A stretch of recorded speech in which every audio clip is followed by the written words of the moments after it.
વિદ્યાર્થીના શિક્ષક મિત્રો અને અત્રે અમારા આમંત્રણને માન આપીને વધારે વાલી ભાઈઓને બહેનો, હવે વિદ્યાર્થી ધોરણ 7 પાસ 8 પાસ કરી અને હવે 9માં આવવાનો છે, એટલે કે માધ્યમિક વિભાગમાં દાખલ થવાનો છે, ત્યારે કેટલીક બાબતો વાલીઓએ કાળજી રાખવી એની થોડી ચર્ચા કરવી જરૂરી છે. ખાસ કરીને વેકેશન પડે છે ત્યારે સામાન્ય એવું જોવા મળે છે કે આપણે ગણિત, વિજ્ઞાન, અંગ્રેજી પર ભાર મૂકીએ છીએ, પણ એક ચોથો સબ્જેક્ટ પણ એટલો જ અગત્યનો બની ગયો છે, જનરલ નોલેજ. ગણિતની થોડી વાત કરું તો ખાસ કરીને વેકેશનમાં તમે મોટાભાગના વિદ્યાર્થીઓમાં અપૂર્ણાંકોના સરવાળા બાદબાકી, ગુસા, લસા કાચું હોય છે, એટલે જો શક્ય બને તો વેકેશનમાં ચકાસણી કરી 5, 6, 7માં જ આવે છે. ઘણી વાર તો અમે 10મા ધોરણના વિદ્યાર્થીને અપૂર્ણાંકના સરવાળા બાદબાકી નથી આવડતા, એટલે જરા શક્ય બને તો આગળ ચકાસી દો. અંગ્રેજીની વાત કરું તો હું એવું માનું છું કે શિક્ષણ માતૃભાષામાં હોવું જોઈએ, પણ અંગ્રેજી ઉત્તમ હોવું જોઈએ. અંગ્રેજી ઉત્તમ માટે આપણે એ વિષય તો થોડું દુર્લક્ષણ છે, એટલી વાર નથી ભાવતું વિદ્યાર્થી, એટલે થોડું દૂર ભાગે છે, કે અણગમો થઈ જાય છે. એટલે થોડું એને મનમાં ઠસાવવાનો પ્રયત્ન કરો. ભાઈ અંગ્રેજી ખૂબ જ જરૂરી છે, વૈશ્વિક ભાષા છે, એને આપણે વાંચતા લખતા આવડવી જરૂરી છે. એટલે જો વેકેશનમાં શક્ય બને તો એને અંગ્રેજી ન્યૂઝ ટીવી તો જોતા હોય બાળકો, તો તે બાળકો અંગ્રેજી સમાચાર સાંભળો. નહીં ભાવે પણ જો 20-25 દિવસ પૂરતો પ્રયત્ન કરશે ન્યૂઝપેપર વાંચી, તો ધીરે ધીરે ટેવાઈ જશે. અને અંગ્રેજી શીખવા માટે હું માનું છું કોઈ શિક્ષણ કરતા માધ્યમ મહત્વનું છે. આપણું કોઈ એમથી ગુજરાતમાંથી સારું ગુજરાતી બોલી ન શકતું, પણ જો વ્યક્તિ અમેરિકા જાય તો એકાદ વર્ષમાં અંગ્રેજી બોલતો થઈ જાય છે. એનો તે થયો કે માધ્યમ, આજુબાજુનું વાતાવરણ સૌથી મહત્વનું છે. એટલે શક્ય બને તો ટીવી પર આ અંગ્રેજી સમાચાર વેકેશનમાં જરા સાંભળે તો એટલું જરૂરી છે. વિજ્ઞાન વિશે વાત કરું તો વિજ્ઞાન એ પ્રાયોગિક વિષય છે, એટલે બાળક એક પ્રશ્ન કરે તો થોડો સંતોષાનો પ્રયત્ન કરો. કદાચ તમારામાંથી પ્રશ્નો જવાબ ના આપી શકે એવો પ્રશ્ન તમને ન ભાવતો હોય, 7મા ધોરણના બાળકો છે, 8મા ધોરણના બાળકો છે, તો મેં ફોરમ શરૂ કર્યું છે. હું પછી ફોન પર લખું છું અને આપણે જો પ્રશ્ન પૂછશે તો ચોક્કસ જવાબ આપીશ. જનરલ નોલેજ એટલું જ અગત્યનું બની ગયું છે, એટલે બાળક ખરેખર ઘરે સામાયિકો વાંચે, ન્યૂઝપેપર અવશ્ય વાંચે. એ ટેવ પડે કે જમ્યા પછી, તેઓ નહીં પણ જમ્યા પછી ન્યૂઝપેપર વાંચે, ટીવીના સમાચાર સાંભળે. કારણ કે ક્યાંક વિદ્યાર્થીઓ પાછા પડતા હોય તો આપણા વિદ્યાર્થીઓ જીકેમાં જનરલ નોલેજમાં પાછા પડે છે. સ્પર્ધાત્મક પરીક્ષાઓ દેવા માંડી છે અને એક અગત્યનું પેપર છે અને 3નો સ્કોર હોય, ગણિત, વિજ્ઞાન, અંગ્રેજીનો સ્કોર હોય છે, પણ જનરલ નોલેજમાં પાછા પડતા હોય છે. તો તે માટે અમે અમારી શાળામાં પ્રખંડ શુદ્ધ કસોટી, માધ્યમિક શિક્ષણ શિષ્યવૃત્તિ, ભારત કો જાણો, ભારતીય સંસ્કૃતિ ની પરીક્ષા લઈએ છીએ. પણ અમે ગત સાલથી એક નવીન પ્રયોગ કર્યો છે કે જનરલ નોલેજની પરીક્ષા લેવી વિદ્યાર્થીની, અને એને અમે ખૂબ સારું ઇનામ આપીએ છીએ. પહેલો, બીજો, ત્રીજો નંબર. પહેલા નંબર અમે પોતે પેપર કાઢીએ છીએ, લગભગ મોટાભાગના વિદ્યાર્થીઓમાં અપીયર થાય છે, અને પહેલા નંબરને 1500 રૂપિયા ઇનામ આપીએ છીએ, બીજા નંબરને 1000 અને ત્રીજા નંબરને 500. મૂળ એટલો આટલો છે કે વિદ્યાર્થી જનરલ નોલેજ તૈયાર કરતો થાય, બાકીના વિષયો જેટલી જગ્યા એને આપે. બીજું, બાળકોને શૈક્ષણિક તમામ સગવડો પૂરી પાડો, પણ બિનજરૂરી સગવડો ના, ખાસ કરીને મોબાઈલ અને સ્કૂટર. બાળકને જ્યાં સમજાવો અને મનમાં ફીલ કરો કે સ્કૂટર જરૂર નથી, સાયકલ મહત્વની છે, શ્રમ પડશે તો શરીર કસાશે, મોબાઈલનું દૂષણ ખૂબ વધી રહ્યું છે. બાળકને બરોબર સમજાવો કે 20 વર્ષ દુઃખી તો આખી જિંદગી સુખી, એટલે તો આ એ સ્કૂટર કે મોબાઈલ તો 12 ધોરણ પાસ કરી પછી લગાવી તો એમથી સમજાવવાનું. કેટલી વાર બાળક લટ પકડતો હોય છે. હમણાં એક મને અનુભવ થયો, એક 12મા 11મા ધોરણના વિદ્યાર્થીને મળવા જવું હતું, એટલે મેં સોસાયટીનો થોડો ખ્યાલ હતો. સોસાયટીને ફોન કર્યો તો બીજી આવે રાતનો સમય તો સોસાયટી કોઈ બે ત્રણ જણ પૂછ્યું પડ્યું 10-15 મિનિટનો ફોન કર્યો એટલે મને આનંદ થયો કે છોકરાઓ મોબાઈલ નથી પણ બીજી ટ્યુન મૂકીને બેઠા છે. પણ પછી બીજા વાળીને ત્યાં ગયો તો એનો ફોન આવ્યો વિદ્યાર્થીનો 20 મિનિટ પછી કે સાહેબ તમારા ફોન હતા. એનાથી થયો વિદ્યાર્થી મોબાઈલ પર વાત કરતો તો કે એના ઘરે ગયો અને કહ્યું ભાઈ હવે મોબાઈલ લઈ લો વાળીને અને સામે પણ એ જ વિદ્યાર્થી હતો શાળાનો વિદ્યાર્થી હતો એની સાથે વાતચીત કરતો હતો. એક મોબાઈલ દૂષણ છે. વિદ્યાર્થી બાજુ ખાસ કરીને સિટીમાં આ પ્રમાણ વધારે જોવા મળે છે શહેરના વિદ્યાર્થીઓ કે મોબાઈલ રાખીને વાંચતો અડધો બ્રેક આવે તરત જ ધ્યાન ક્યાંથી ખાસ આ બંનેનું પોતી બાકી રાખો અને એ વસ્તુ આપવી જ નહીં અને સમજાય પ્રેમથી સમજાય. બાળકનું આરોગ્ય સૌથી મહત્વનું છે. હું તો શિક્ષણ કરતા પહેલાનું સ્વાસ્થ્ય સૌથી મહત્વનું છે. એટલે વેકેશનમાં થોડું રમે એટલું જરૂરી છે. ટીવીમાં બાળકો બેસી રહેતા હોય છે. મોટા ભાગે એવું જોવા મળે બાળકો ઘરે હોય ટીવી જોતા હોય મેદાન પર જોવા મળતા નથી. પણ સવાર સાંજ મૂકો જરા પ્રેમથી. વેકેશન છે થોડું એ પણ જરૂરી છે. અને આરોગ્ય માટે અમે એક નવીન પ્રયોગ શરૂ કર્યો છે કે નાસ્તા માટે અમે ધોરણ 9-10માં આ સાથે શરૂ કર્યો છે.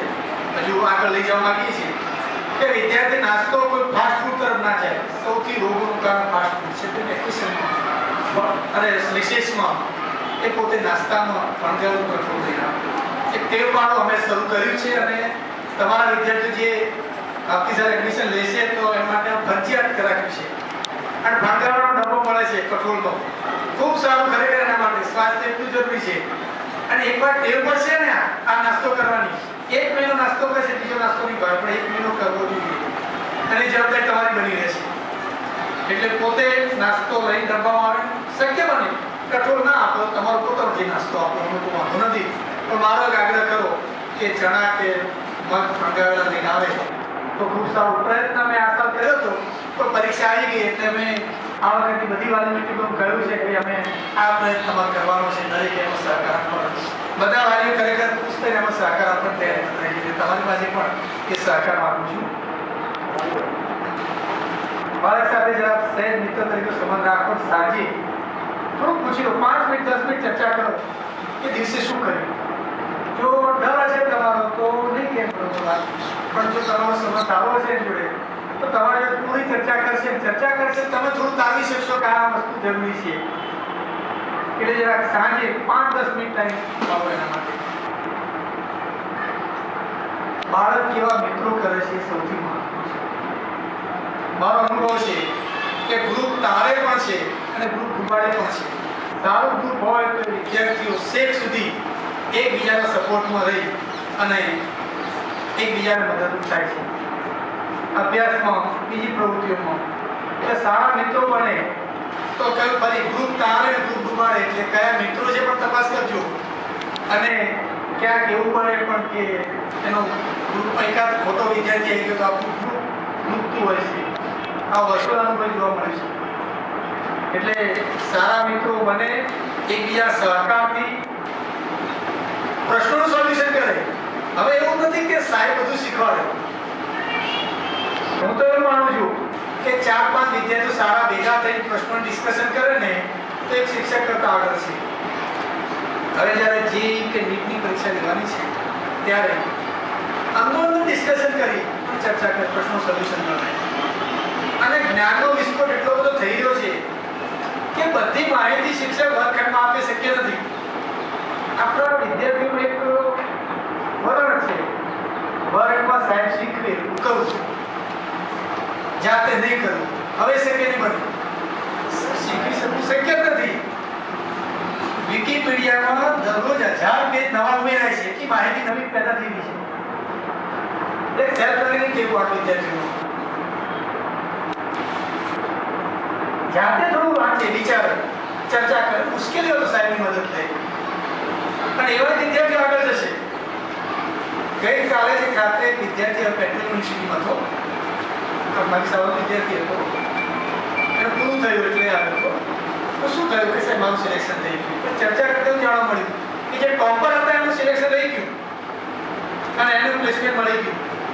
તો એટલું એ માણસો જે લેવા માંગે એને ખ્યાલ છે આ આપણે શિક્ષણ તો મેળવ્યું જ છે. શિક્ષણ ઉપરાંત બીજું વધારવાનું શું છે એ મહત્વનું પડ્યું છે. બાકી વધારો શિક્ષણ તો છે, પેટ્રોલ છે, ડીઝલ પેટ્રોલ પડ્યું છે, બધા જાણે છે. વધારવાનું શું કમ્યુનિકેશન સ્કિલ કેવી છે, એ સ્ટેજ પર ભાષણ આપી શકે છે કે બીજા જોડે કેવી રીતે વાતચીત કરે છે, બધી શક્તિ મહત્વની છે. અમે અમારા સ્ટુડન્ટ છે કેતન ચૌધરી ડોક્ટર છે, એણે એક અભય એવોર્ડ શરૂ કર્યો છે, ચાંદીનો શિલ્ડ આપે છે.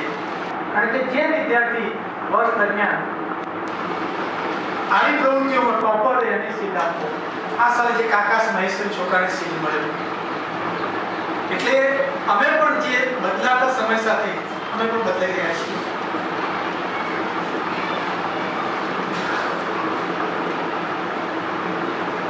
બાળકને શ્રદ્ધા જરૂર રાખે પણ અંધશ્રદ્ધા ન રાખે.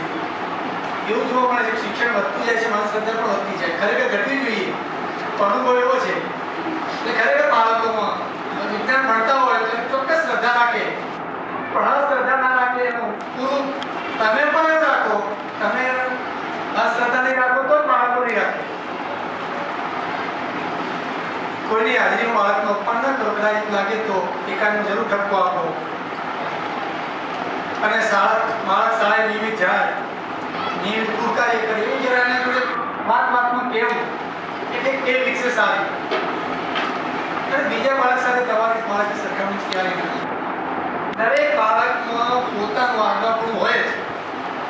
આપણે જાણીએ ધીરુભાઈ અંબાણી કે આઈન્સ્ટાઈન વર્ગમાં એવું નહોતું દેખાવ, છતાં એનામાં જે આગળપણું હતું એમાં એને જો પૂરતી આપણે તકો પૂરી પાડીએ તો ચોક્કસ આગળ જાય. એક ઉદાહરણ તમારી વિદ્યાર્થી હતો, ચિત્રમાં ખૂબ સારો હતો, રાજ્ય કક્ષાએ નંબર આવ્યો. 10મા રિઝલ્ટ આવ્યું, તમે માલિક કહ્યું તમે એને ચિત્ર કરવાનો. પણ માલિક એક નોટ કાઢો, શાળાના શિક્ષક મિત્ર મળી ગયા અને વિદ્યાર્થી કહ્યું તમારા છોકરાને તો સાયન્સ રખાવો અને ક્યાં ભણવાનું છે તો તરત જ કરવાના છે, લખવાનું નથી. હવે એ વાલી વાતોમાં આવી ગયા. શિક્ષક હતા એ વાતોમાં આવી ગયા. સાયન્સમાં દાખલ કરી નાખ્યો. પહેલું સેમેસ્ટર પૂરું થયું પછી કે સાહેબ હવે શક્ય નથી. એક સારો ચિત્રકાર બનવાની શક્તિ ધરાવતો મેં પ્રદર્શન યોજ્યું હતું લાઇબ્રેરીમાં. આર્ટ ગેલેરી એટલો સારો ચિત્રકાર બની શકે એવું હતું. ત્યારે સાયન્સમાં મૂકી દીધો છે. એ છોકરો એટલો ભૂલી એટલો કંઈ ઘેર પહોંચે જ નહીં એમ, એટલે મન જ ચિત્રમાં હતું.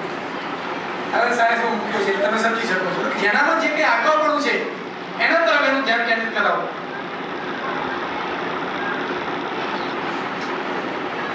અને તમારે બાળકની જવાબદારી સંપૂર્ણ શિક્ષકો પર ના છોડો. સ્વાભાવિક છે, તમારે શિક્ષક સાથે 60 કે 70 બાળકો છે વર્ષમાં.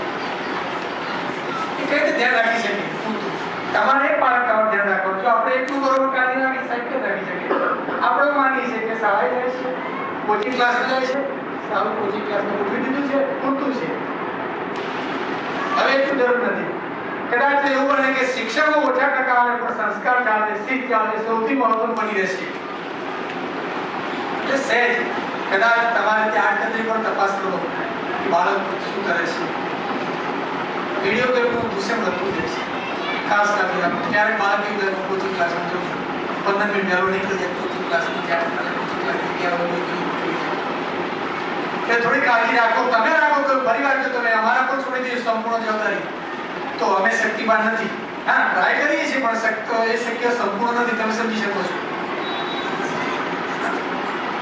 શાળામાં અમારે જે પ્રવૃત્તિઓ થાય છે અમે લગભગ પૂરી આશા થોડું દોડધામથી ન કરી શકીએ, પણ ગઈ સાલ અમે શાળાના 1800 વિદ્યાર્થીઓ તેમાં લગભગ 1400 વિદ્યાર્થીઓ સ્ટેજ પર આવેલી તક પૂરી પાડી છે. એના વિડીયો YouTube મૂક્યા છે. મૂકવાનું ચાલુ છે, થોડા બાકી છે. તમે આદર્શ ADRS લખશો YouTube ખોલી અને કાઉન્સ કરીને 9 કે 11 કે કોઈ લખશો તો આદર્શ કાઉન્સ આપશો તો ઘણા બધા વિડીયો તમને જોવા મળશે. અમારી જે પ્રવૃત્તિ બધી છે અને મૂળ હેતુ એ છે શિક્ષણ તો બરોબર છે પણ સાથે સાથે આ સહઅભ્યાસી પ્રવૃત્તિ પણ બાળક માટે એટલી જરૂરી છે. નવીન સમયમાં તો એ વધારે ઉપયોગી છે.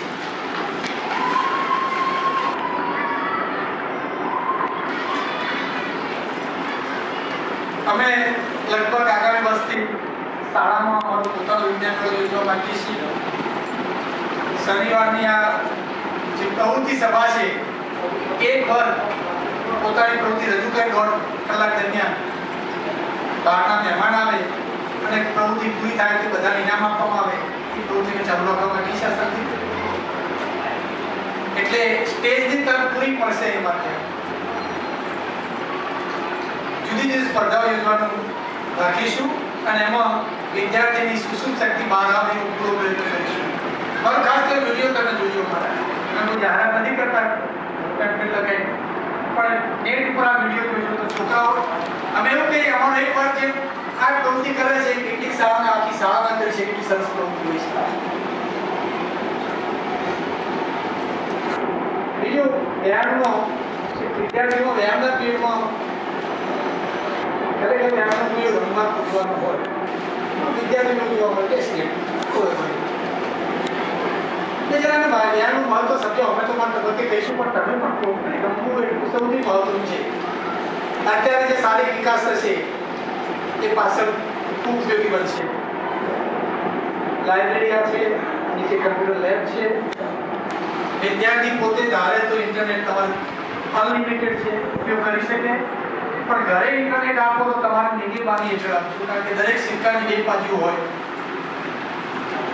એટલે તમે ઇન્ટરનેટનો ઉપયોગ ચોક્કસ તમે જો સારો ઉપયોગ કરો તો એમ કહેવાય કે કોઈ જગ્યાએ શિક્ષણ મેળવવાની જરૂર બધું શિક્ષણ એમાં પડ્યું છે.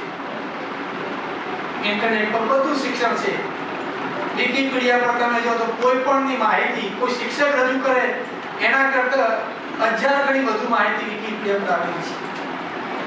પણ એના આડઅસરો પણ છે. તમે બેઠા હો કદાચ ઇન્ટરનેટનો એક્સેસ કરે તો એ સારી પ્રવૃત્તિ છે પણ બાળકને કસાવવું પડે કે આપણે સારા માટે ઉપયોગ કરવાનો છે. બાળકને કોઈ પ્રશ્ન હોય તો મેં ફોરમમાં લખું છું. ઉપરા મારો મોબાઈલ નંબર પણ આપું છું. કોઈ પણ પ્રશ્ન હોય તો ચોક્કસપણે પૂછશે. ખાસ કરીને જો આના ફોરમ પર મૂકે તો સારું મારી અનુકૂળતા જવાબ આપી શકું. એટલે ફોરમ જ બનાવ્યું છે. ઇન્ટરનેટ પર મારું પોતાનું ફોરમ છે. બે ફોરમ છે, માય સ્કાય છે અને ફિઝિક્સ ફોરમ છે. બંને કોઈ પણ મને પ્રશ્ન પૂછશે તો એનો જવાબ હું એને ઈમેલ દ્વારા આપી દઈશ સામો. ફરી આપને આવકારું છું અને કેળવણીના પ્રમુખ શ્રી LM ચૌધરી સાહેબને વિનંતી કરું કે આપને જરૂરી માર્ગદર્શન આપે. LM ચૌધરી સાહેબ.